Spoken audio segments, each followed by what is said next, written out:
आज की इस वीडियो में हम लोग क्लास 10th के मॉडल सेट 3 को पढ़ने वाले हैं और यहाँ पर हम लोग अर्थशास्त्र के कंप्लीट सॉल्यूशन को देखेंगे। तो चलिए एक एक करके हम लोग सारे क्वेश्चंस को देखते हैं। हमारे पास जो पहला क्वेश्चन है, क्वेश्चन नंबर 37 क्या है कि इनमें से कौन द्वितीयक क्षेत्रक में शामिल है। देखिए यहाँ पर आपको 4 ऑप्शन दिया गया है। 4 ऑप्शन में से आपको बताना है कि कौन सा ऑप्शन यानी कि कौन सा यहाँ पर आंसर होगा जो द्वितीयक क्षेत्रक में शामिल है। ठीक है, पहला ऑप्शन है यहाँ पर कुम्हार, ठीक है।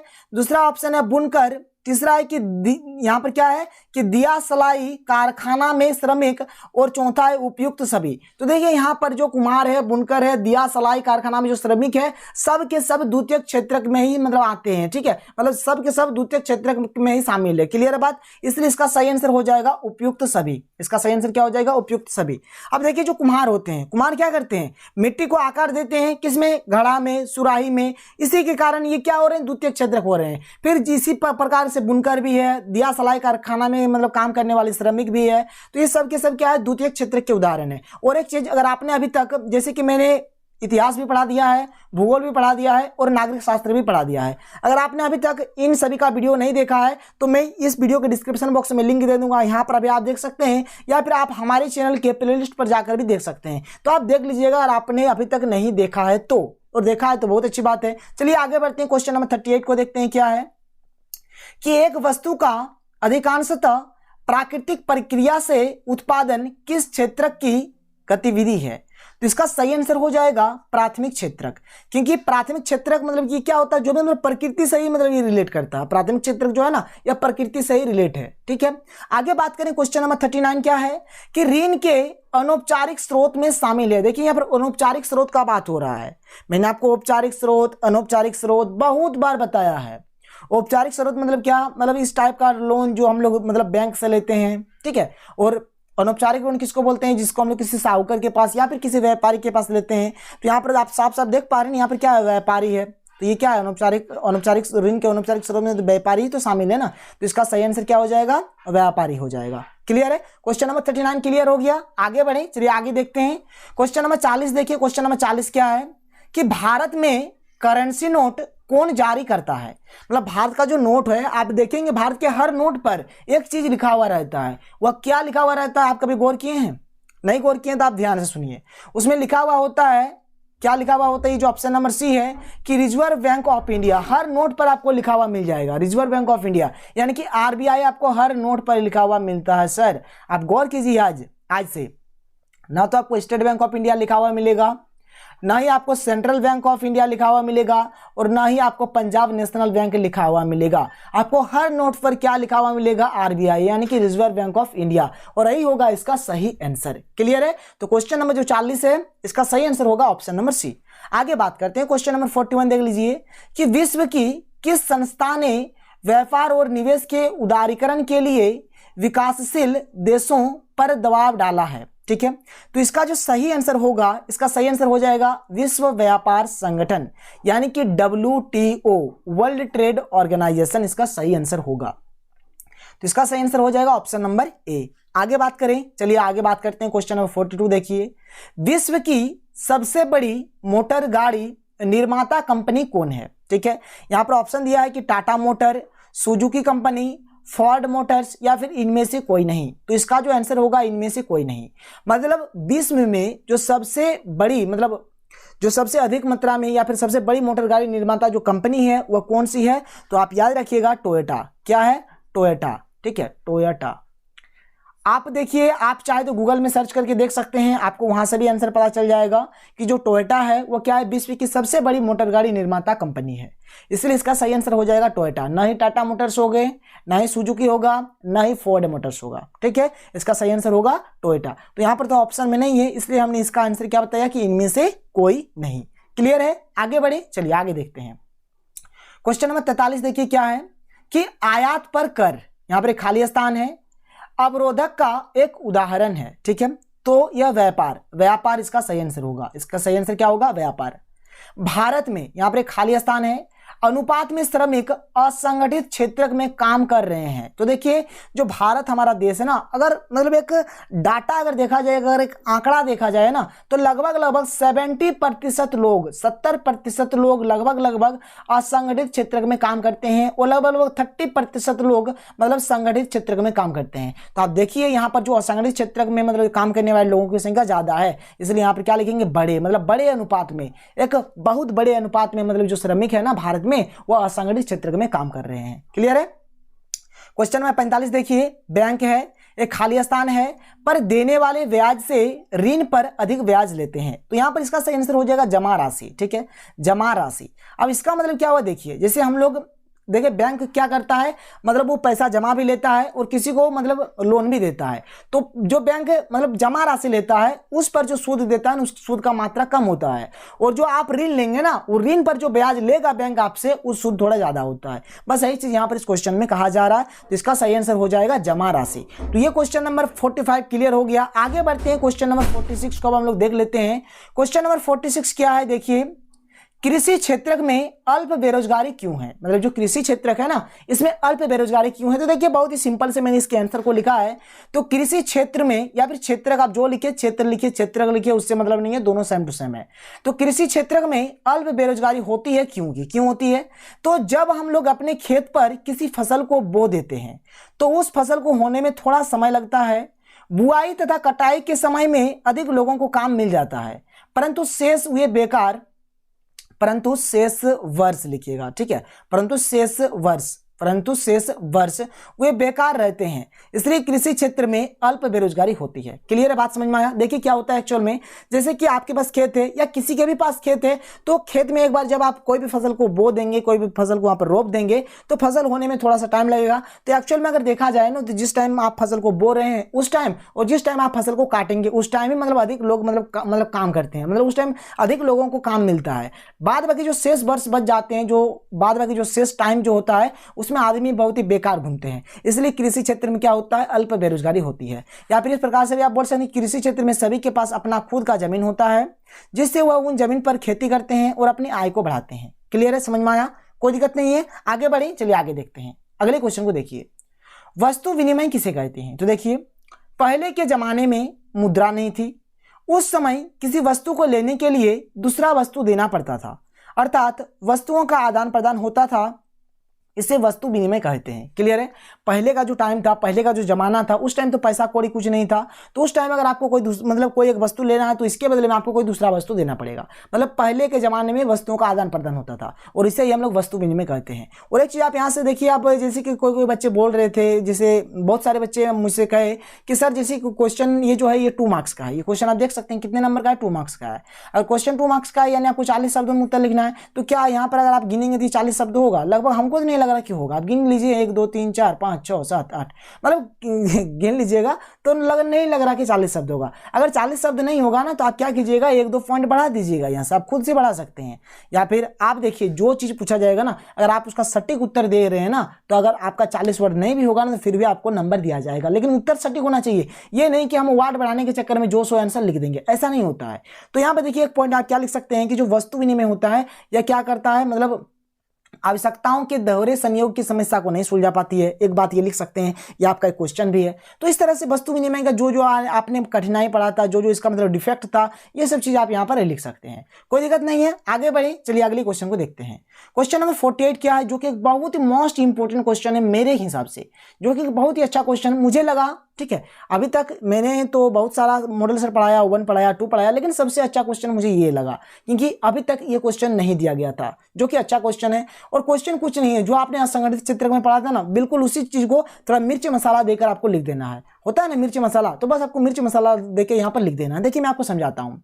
क्वेश्चन क्या है कि असंगठित क्षेत्र में श्रमिकों का शोषण किया जाता है। क्या आप इस विचार से सहमत है? कारण दीजिए। तो हाँ, इसका उत्तर है क्या? हाँ, मैं इससे सहमत हूं कि असंगठित क्षेत्र के श्रमिकों का शोषण किया जाता है। बात सही है, मैं सहमत हूं बिल्कुल कि जो असंगठित क्षेत्र के जो श्रमिक होते हैं, जो काम करने वाले लोग होते हैं, उनको मतलब उनका शोषण किया जाता है। इसके निम्नलिखित कारण है। क्या क्या कारण है, चलिए एक एक करके कारण को देखते हैं। ठीक है, देखिए पहला कारण, असंगठित क्षेत्र के श्रमिकों को न ही अच्छा वेतन मिलता है, न ही रविवार को या किसी विशेष त्योहार में छुट्टी मिलती है और न ही मेडिकल सुविधा मिलती है। बात समझ में आया। जो असंगठित क्षेत्र के जो श्रमिक होते हैं उन लोगों को न ही अच्छा वेतन मिलता है, न ही रविवार को या फिर किसी विशेष त्योहार को छुट्टी में मिलती है और न ही मेडिकल सुविधा मिलती है। क्लियर है। इस क्षेत्र के नियम और कानून तो होते हैं परंतु उनका अनुपालन नहीं होता है। ये कम वेतन वाले रोजगार है और रेगुलर भी नहीं है। बात समझ में आया। इसमें भी नियम कानून होते हैं लेकिन उसका कोई पालन नहीं करता है। और ये मतलब ये जो काम रहेगा ना बहुत ही कम वेतन वाला होगा और ये रेगुलर नहीं होगा। मतलब आज मिला तो कल नहीं मिलेगा, कल मिला तो परसों नहीं मिलेगा, मतलब कुछ इस हिसाब से होता है। आगे बात करें। श्रमिकों को बिना किसी कारण काम को छोड़ने के लिए कहा जा सकता है। आपको कुछ मतलब कोई भी कारण नहीं है लेकिन फिर भी आपको मतलब काम छोड़ने के लिए कहा जा सकता है। कुछ मौसमों में जब काम कम होता है तो कुछ लोगों को काम से छुट्टी दे दी जाती है। बात समझ में आया। जैसे बहुत सारे मौसम में क्या होते हैं कि जैसे लेबर का आवश्यकता कम पड़ेगा, श्रमिकों की मतलब हमें कम मतलब श्रमिक हमें कम चाहिए, तो उस टाइम क्या होगा कि जाओ बेटा अब तुम घर में थोड़ा सा कुछ दिन सोतो, मतलब सूत जाओ कुछ दिन घर में, ठीक है। तो मतलब इस प्रकार से उन्हें छुट्टियां दी जाती है। इस प्रकार से इस क्षेत्र के श्रमिकों से काम अधिक लिया जाता है परंतु इस काम का दाम अधिक नहीं दिया जाता है। बात समझ में आया कि यहाँ के जो श्रमिक है, असंगठित क्षेत्र के जो श्रमिक है, उनसे तो काम बहुत ही अधिक लिया जाता है लेकिन उस काम का मतलब सही ढंग का दाम नहीं दिया जाता है। बात समझ में आया। जो भी मैंने पॉइंट लिखा हुआ है सब एकदम अपने तरीके से और अच्छे तरीके से लिखा हुआ कि अगर आप एक बार पढ़ेंगे तो आपका याद हो जाएगा। आगे बढ़ते हैं। देखिए इसके अथवा में और एक क्वेश्चन है जो कि मुझे ये क्वेश्चन भी बहुत अच्छा लगा, जो कि एक वेरी वेरी इंपॉर्टेंट क्वेश्चन है। देखिए यहाँ पर ना मैंने देखा जैसे हिस्ट्री देखा, पॉलिटी देखा, मतलब आपका ज्योग्राफी देखा, लेकिन सबसे बेस्ट मुझे इकोनॉमिक्स का क्वेश्चन लगा। बहुत ही मस्त क्वेश्चन था, बहुत ही अच्छा लगा हमको। ठीक है, देखिए इसके क्वेश्चन को क्या है कि देश की अर्थव्यवस्था में बैंकों की क्या भूमिका रहती है। ठीक है, मतलब देश का जो हमारा अर्थव्यवस्था है इसमें बैंक का क्या रोल है, इस बात को आपको बताना है। तो देखिए देश की अर्थव्यवस्था में बैंकों की भूमिका निम्न प्रकार से है। क्या है तो बैंक लोगों के खून पसीने की कमाई को अपने पास जमा करके उसे सुरक्षित रखते हैं। हम लोग बैंक में जाके पैसा जमा करते हैं ना, तो कोई भी लोग अपना खून बहाकर, खून नहीं एक्चुअल में बहाता है, मतलब कहने का मतलब एक डायलॉग टाइप का नहीं होता है, खून बहाना मतलब डॉन वगैरह खून बहाता है, तो आपको तो खून नहीं बहाना है, तो मतलब कहावत है। ठीक है, तो मतलब लोग क्या करते हैं एकदम खून पसीने से एकदम कमाई करते हैं और उस कमाई को बैंक के पास मतलब जमा के रूप में सुरक्षित रखते हैं। बैंक केवल जमाकर्ता के पैसे को सुरक्षित ही नहीं रखते बल्कि उस पर उसे उचित ब्याज भी देते हैं। बहुत से परिवार बैंक के इस ब्याज पर ही निर्भर करते हैं। बात समझ में आया। देखिए बैंक आपका जो पैसा रहेगा उसको केवल जमा के रूप में ही नहीं रखेगा बल्कि आपको उसका उचित ब्याज भी देगा। और मतलब भारत में बहुत सारे ऐसे परिवार है जो मतलब बैंक के इस ब्याज मतलब ये जो इंटरेस्ट होगा ना इसी पर डिपेंडेंट है। ठीक है, बैंक अधिक पैसा वाले लोगों और कम पैसा वाले लोगों के बीच मध्यस्थता का काम करते हैं। बैंक क्या करता है, जिसके पास अधिक पैसा है और जिसके पास कम पैसा है इन दोनों के बीच एक रिलेशनशिप बना के रख देता है, मतलब इन दोनों के बीच मध्यस्थता का काम करते हैं। किस प्रकार से, चलिए बात करते हैं। देखिए बैंक क्या करता है तो बैंक अधिक पैसा वाले लोगों से जमा के रूप में पैसा लेते हैं, कम पैसा वाले लोगों को ऋण के रूप में पैसा देते हैं। यहाँ पर तथा लिखिएगा। ठीक है, तथा यहाँ पर एक तथा छूट गया है, यहाँ पर है के बाद तथा। ठीक है, बैंक क्या करता है कि अधिक पैसा वाले लोगों से क्या करता है, जमा के रूप में पैसा लेता है तथा कम पैसा वाले लोगों को ऋण के रूप में पैसा देता है। देखिए बैंक क्या करता है, मान के चलिए अगर आपके पास ज्यादा पैसा रहेगा तो आप ज्यादा पैसा रहेगा तो आप तो घर में रखेंगे नहीं, चोर का डर, डकैती का डर, तो आप तो रखेंगे नहीं। आप क्या करेंगे, बैंक में जाकर पैसा को जमा करेंगे। तो बैंक क्या करेगा, जिसके पास अधिक पैसा है उससे क्या करता है, पैसा जमा के रूप में लेता है, और जिसके पास कम पैसा है उसे बैंक क्या करता है, ऋण के रूप में पैसा देता है, और उससे भी बैंक को फायदा होता है, ऐसे भी लोगों को फायदा होता है। मान के चलिए अगर आपको जरूरत के टाइम पैसा मिल जाता है, भले ही लोन के तौर पर मिले, कुछ ब्याज लगे, लेकिन आपका तो काम तो बन जाता है। यहां से आपका भी फायदा हुआ, बैंक का भी फायदा हुआ और हमारा देश का भी फायदा हुआ। बस ये चीज है। आगे बात करें। बैंक किसानों को कर्ज देकर देश की पैदावार को बढ़ाते हैं। बैंक किसानों को जो ऋण देते हैं उसका ब्याज बहुत ही कम होता है। बात समझ में आया। बैंक क्या करते हैं, किसानों को भी लोन देते हैं। जो किसान क्रेडिट आप सुने होंगे, तो इस प्रकार से एक लोन दिया जाता है तो उसका जो सूद होता है ना, उसका जो ब्याज होता है बहुत ही कम होता है। बैंक से कर्ज लेकर बहुत सारे व्यापारी अपने बिजनेस को बढ़ा रहे हैं। बात समझ में आया। मतलब बहुत सारे ऐसे लोग हैं, मतलब बहुत सारे ऐसे बिजनेसमैन हैं जो बैंक से लोन ले रहे हैं और अपने बिजनेस को आगे बढ़ा रहे हैं। चलिए आगे बात करते हैं। अगले क्वेश्चन को देखिए, क्वेश्चन नंबर 49, ये हमारा लास्ट क्वेश्चन है और यहाँ पर आपको 2 क्वेश्चन देखने को मिलेगा। एक क्वेश्चन तो ये रहा और इसके और में और एक क्वेश्चन है, तो दोनों क्वेश्चन को डिस्कस करेंगे, अर्थशास्त्र भी खत्म और फिर अब हम लोग साइंस के ऊपर चल जाएंगे। अब मतलब सोशल साइंस यहाँ पर आपका खत्म हो जाएगा और फिर हम लोग साइंस के लेक्चर्स को एक एक करके मतलब सारी चीज को कवर करेंगे। देखिए क्वेश्चन क्या है कि दूसरे देशों में बहुराष्ट्रीय कंपनियां किस प्रकार उत्पादन पर नियंत्रण स्थापित करती है। ठीक है, तो बहुराष्ट्रीय कंपनी किसको बोलते हैं? सबसे पहले इस चीज को देख लीजिए कि वह कंपनी जो एक से अधिक देशों में उत्पादन पर नियंत्रण अथवा स्वामित्व रखती है उसे बहुराष्ट्रीय कंपनी कहते हैं। मतलब वैसा कंपनी जो मतलब एक से अधिक देशों में होगा। मान के चलिए कि एक कंपनी है जो भारत में है, अमेरिका में है और जापान में है, मान के चलिए इस तरह से, तो ये हमारा बहुराष्ट्रीय कंपनी हो जाएगा। क्लियर है? तो निम्न प्रकार से बहुराष्ट्रीय कंपनियां दूसरे देशों में उत्पादन पर नियंत्रण स्थापित करती है। किस प्रकार से? देखिए, तो यह कंपनियां उन देशों में अपने कारखाने स्थापित करती है जहां उन्हें सस्ता श्रम एवं अन्य साधन मिल जाए। बात समझ में आया कि ये जो कंपनियां हैं ना, इन लोग उस जगह पे अपना मतलब फैक्ट्री को लगाएंगे जहां पर उन्हें सस्ते दाम पर लेबर मिल जाएंगे और जो भी सामान चाहिए सारा चीज जहां पे मिलेगा उन लोग मैक्सिमम वही सब जगह चुनते हैं। आगे बात करें, बहुराष्ट्रीय कंपनियां बाजार के नजदीक अपना कारखाना स्थापित करते हैं। और ये जो बहुराष्ट्रीय कंपनियां होती हैं बहुत ही चालाक होते हैं। इन लोग क्या करते हैं? बाजार के नजदीक ही अपना कारखाना लगाएंगे। इससे 2 फायदा है। कोई भी सामान का अगर आपका मतलब कोई भी सामान घट जाता है तो आप तुरंत बाजार से मंगवा सकते हैं। बाजार में आपको हर एक चीज मिल जाएगा, आपको ज्यादा हेरसमेंट होने का जरूरत नहीं पड़ेगा। और आपको सामान भी बेचना है तो डायरेक्ट बाजार ले चले जाइए ना, सामने रहेगा तो आप आसानी से ले जा सकते हैं और आप सामान को बाजार में बेच सकते हैं। बहुराष्ट्रीय कंपनियां ऐसे स्थान पर अपना कारखाना लगाते हैं जहां के स्थानीय सरकार उनके हित में होते हैं। और देखिए अधिकतर क्या करते हैं, जहां का स्थानीय सरकार उनके हित में होगा, उनके मतलब साथ में होगा ना, उन लोग उसी जगह पे अपना फैक्ट्री लगाते हैं। कई बार बहुराष्ट्रीय कंपनियां स्थानीय कंपनियों से मिलकर काम शुरू करते हैं ताकि उन्हें योग्य साथी मिले। ये जो बहुराष्ट्रीय कंपनियां हैं कभी कभार क्या करते हैं, जो स्थानीय साथी है, मान के चलिए अगर आपको धनबाद में आपको एक फैक्ट्री लगाना तो धनबाद का कोई साथी ढूंढेगा वो अपना, ताकि मतलब क्या हुआ, देखिए धनबाद का कोई अगर फैक्ट्री है तो वो तो पूरा जानता है ना धनबाद में क्या है क्या नहीं है, तो उसे एक मतलब अच्छा खासा मतलब एक योग्य मतलब एक बोला जाए तो जैसे ट्रेंड मतलब फ्रेंड उसको मिल जाएगा। उन्हें क्या होगा, यहाँ पर उन्हें एक ट्रेंड साथी मिल जाएगा, यानी कि एक योग्य साथी मिल जाएगा। क्लियर है? आगे बढ़े, अगले पॉइंट को देखते हैं कि कई बार बहुराष्ट्रीय कंपनियां कुछ स्थानीय कंपनियों को खरीद लेती है ताकि काम जोरों शोरों से हो। बात समझ में आया कि कभी कभार क्या करती है बहुराष्ट्रीय कंपनियां की जो स्थानीय कंपनियां ना उनको खरीद लेते हैं ताकि काम बहुत ही स्पीड से चले। बहुराष्ट्रीय कंपनियां छोटे उत्पादकों को उत्पादन का ऑर्डर देती है और उन्हें अपने ब्रांड के नाम से बेचती है। देखिए मतलब मान के चलिए कोई भी एक ब्रांड का कोई भी चीज है, ठीक है, मान के चलिए ए ब्रांड का कोई भी चीज है, वो क्या करेगा, कोई दूसरे मतलब छोटे छोटे मतलब उद्योगपतियों को, छोटे छोटे कंपनियों को बनाने दे देगा कि बनाओ भाई इस सामान को, और फिर वो क्या करेगा, अपना नाम देकर, अपने ब्रांड का नाम देकर उस चीज को बेचेगा। तो ए ब्रांड का सामान था तो वो ए ब्रांड का नाम देगा और उस चीज को बेचेगा।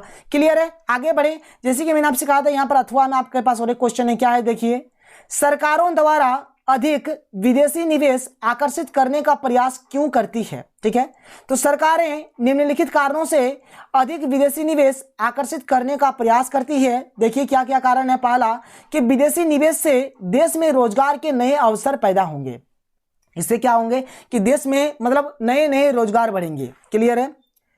इससे देश में नए नए टेक्नोलॉजी डेवलप होंगे। बात समझ में आया? इससे क्या होगा कि देश में नया नया टेक्नोलॉजी भी डेवलप होगा। इससे विदेशी कंपनियों के साथ हमारा तालमेल बढ़ेगा। जो विदेशी कंपनियां हैं ना, इससे हमारा विदेशी कंपनियों के साथ तालमेल भी बढ़ेगा। यह स्थानीय कंपनियों को परिवहन एवं प्रशिक्षण एजेंटों जैसी सहायक सेवाओं में अधिक निवेश के लिए प्रोत्साहित करती है। और लास्ट पॉइंट क्या है कि विदेशी निवेश से प्राप्त सामाजिक प्रतिफल उनसे प्राप्त निजी प्रतिफल की अपेक्षा अधिक होती है। तो ये था इस क्वेश्चन का आंसर और यहाँ पर हमारा खत्म हो जाता है, यानी कि जो मतलब क्लास 10 का जो सोशल साइंस का जो सेट मॉडल सेट 3 निकला है ये यहाँ पर हमारा खत्म हो गया। अगर वीडियो पसंद आया है तो वीडियो को लाइक कर दें। अगर आपने अभी तक सुंदर सा कॉमेंट नहीं किए हैं तो एक सुंदर सा कॉमेंट कर लें, साथ ही चैनल को सब्सक्राइब कर बेल का आइकन को प्रेस कर लें। और इसके बाद मैं आपको साइंस पढ़ाने वाला हूं और एक एक करके मैं साइंस के कंप्लीट सॉल्यूशन आप लोगों को देने वाला हूं। तो चलिए मिलते हैं अगले वीडियो में। Thank you.